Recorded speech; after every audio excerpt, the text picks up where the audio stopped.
Assalamu alaikum, my dear students. Welcome to this online class. Today I will discuss about blood transfusion. Definition of blood transfusion.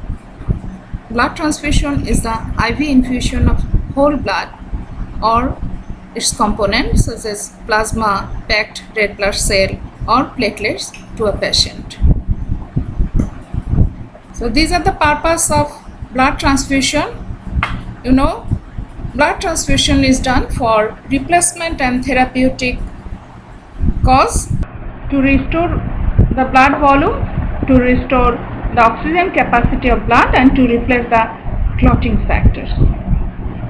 We know the blood volume, it is about 5 to 6 liters, and for any region blood volume is decreased, then it should be replaced.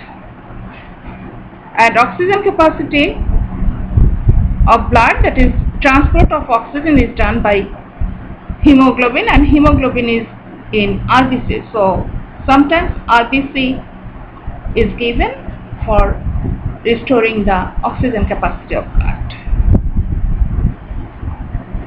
Now these are the indication for blood transfusion, that is when we advise for blood transfusion.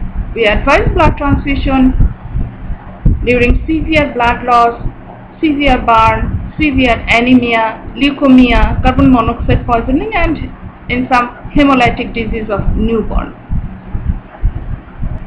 Severe blood loss occurs due to any trauma, any accident or surgery. And severe anemia, we mean severe anemia when hemoglobin concentration is below 10 gram per deciliter. And sometimes we give blood fraction, that is packed red blood cell or platelets or other things like plasma in these conditions, like PCV, that is packed cell volume, that is packed red blood cells are transfused in chronic anemia, platelets in thrombocytopenia, and factor VIII in hemophilia. These are the precautions of blood transfusion that we should observe. First of all, donor must be carefully selected. Donor means from which donor is the person from whom we collect the blood. And then thorough grouping and cross-matching of donor and recipient. These are the precautions of transfusion. First of all, donor must be carefully selected, thorough grouping and cross-matching of donor and recipient blood. Blood should be kept at 4 degrees Celsius. 2 liter or more blood should not be transfused in 24 hours, and the blood which is stored more than 3 to 4 weeks should not be used. Now, how we select donor? At first, donor age should be within 18 to 65 years. Donor, all the vital signs of donor must be okay, and donor's hemoglobin must be above 12 gram per deciliter. Now, what are the tests we do before blood transfusion? Before blood transfusion, we have to do blood grouping, both ABO and RH, both for donor and recipient, cross-matching of blood sample of both donor and recipient, and screening for transfusion transmitted diseases, and this is done for only donor's blood. And the diseases are like AIDS, hepatitis, syphilis, and malaria. So these are the routine tests we do before blood transfusion to avoid the hazards after blood transfusion. Now, cross-matching. The blood of the donor and the recipient are tested against each other to determine whether any reactions will occur or not. And you know the reaction of this donor and recipient's blood is that is antigen-antibody reaction, is agglutination. So by cross-matching, we see whether the agglutination may occur or not. Now let's know about the storage of blood. Actually, 1 bag of blood or 1 unit of blood contains 350 ml of blood, and it should be stored in blood bank where temperature should be maintained at 4 degrees Celsius. And you know, for storage, anticoagulant is must, and in this time we use citrate solution for anticoagulation. Now, what are the biochemical changes in stored blood? In this stored blood, the intracellular sodium concentration will be more, but intracellular potassium concentration will be less inside the cell. So the cells become swelled up and the plasma contains more potassium. And there are another findings also, that ATPA concentration will be less and the phosphate, inorganic phosphate, will be rise in the cell. These are the biochemical changes when we store blood for more times. So another thing we must consider before blood transfusion, that is recipient's plasma and donor's cell. That is recipient's antibody, which is called agglutinins, and donor's agglutinogen antigen, because recipient's plasma will agglutinate the donor cell. Now the hazards of blood transfusion. After blood transfusion, there are some reaction which may occur, like immediate reaction and delayed reaction.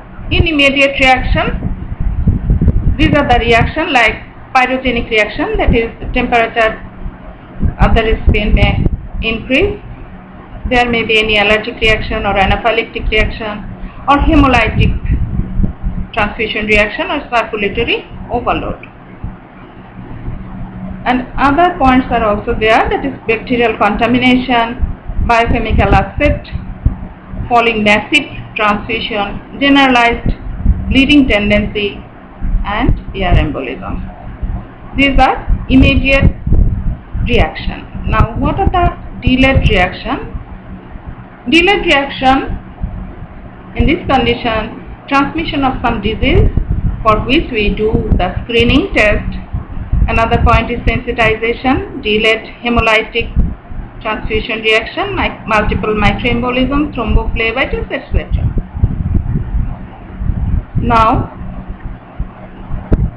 the point, hazards of mismatched transfusion. And my dear students, these hazards for mismatched blood transfusion is important for your written and also oral examination.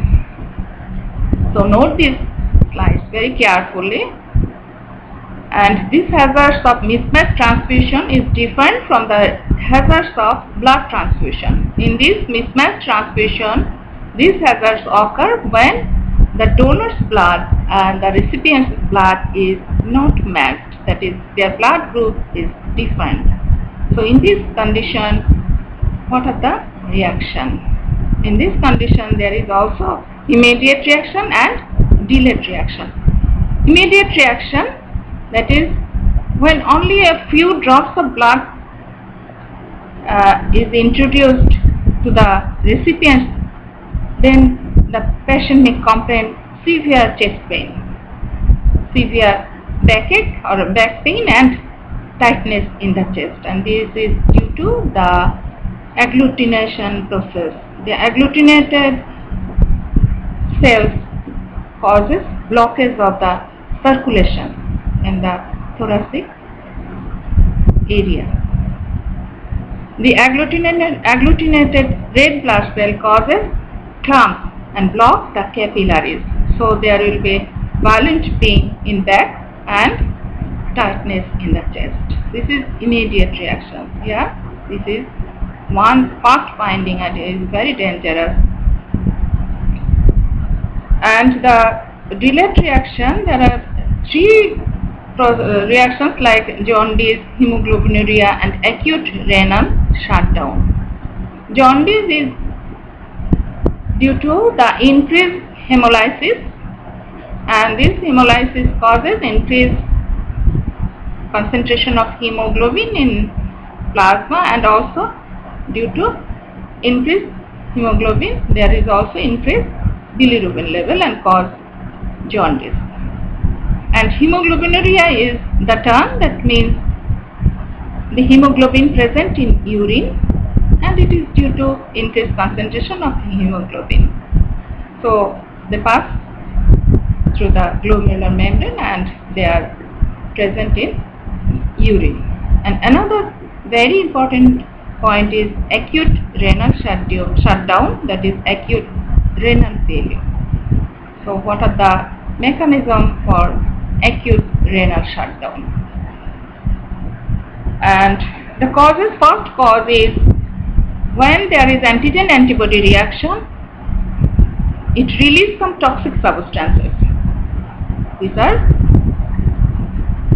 very strong vasoconstrictor, and they cause vasoconstriction of the renal circulation. This is one point. And then circulatory shock is another point, and circulatory shock is due to decreased RBC. You know that donor's blood, donor's cells will be agglutinated, and this causes decreased number of RBC, which ultimately there will be circulatory shock. And the third point is hemoglobin. When hemolysis at first agglutination occurs, then there will be hemolysis, and this hemolysis causes increased release of hemoglobin. And this hemoglobin, when increased, they will pass easily through the glomerular membrane into the renal tubules, and in the tubules they may precipitate and block the renal tubules. So ultimately all of these three causes like renal vasoconstriction, circulatory shock and tubular blockage all add together to cause renal shutdown. And if it is complete, patient may die within 7 to 12 days. So you see the hazards of mismatched blood transfusion, which is very dangerous. So we have to maintain all the precaution, and we have to test what we should do before blood transfusion, and very carefully we transfuse the blood to the patient. And you know, in this case, and you know, we say blood transfusion, not blood infusion, because blood is at first collected from donor and then given to recipient, that is, blood is transferred. So it is called blood transfusion. Now this is all about today. So my dear students, in this crisis moment, please pray for yourself and all in the world, and of course pray that we can overcome this disease. Thank you.